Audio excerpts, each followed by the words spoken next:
शेतकरी कामगार पक्षाच्या उमेदवारांना हरवण्याची पर्वपरण वजाबारी होत्या, ओढाताण होती, विषय संपला.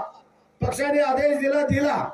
आता कार्यकर्त्यांनी पदाधिकाऱ्यांनी जर चुकीचं काम जर माझ्या कानावर आलं तर भरत शेठ सारखा चांगला माणूस आहे तेवढा वाईट माणूस पण कोण नाही. आज तुम्हाला स्पष्ट सांगतो इथे त्याचं कारण आहे. तुमच्यावर प्रसंग आला, भरत शेठ नाही उभा राहिला.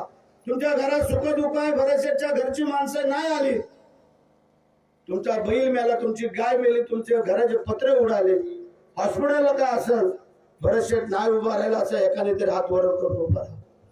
मग आज तुम्हाला आम्ही सांगू इच्छितो, आज आमचे विनायकराव मालुसरे बिचारे आलेत, आजारपणाच्या ताळाला येत नाही, पण एक प्रामाणिक माणूस तानाजी मालुसऱ्यांच्या पाठीमागे केली. अशा प्रकारच्या खालच्या दर्जाची वैयक्तिक टीका करणारा माणूस याच तालुक्याचा सुपुत्र असेल, या तालुक्याचं दुर्दैव आहे, कलंक आहे. म्हणून तुम्हाला सांगतो, सगळ्यांना विनंती करतो, तुम्ही सगळ्यांनी उद्यापासून कुठल्याही जी आपली युती आहे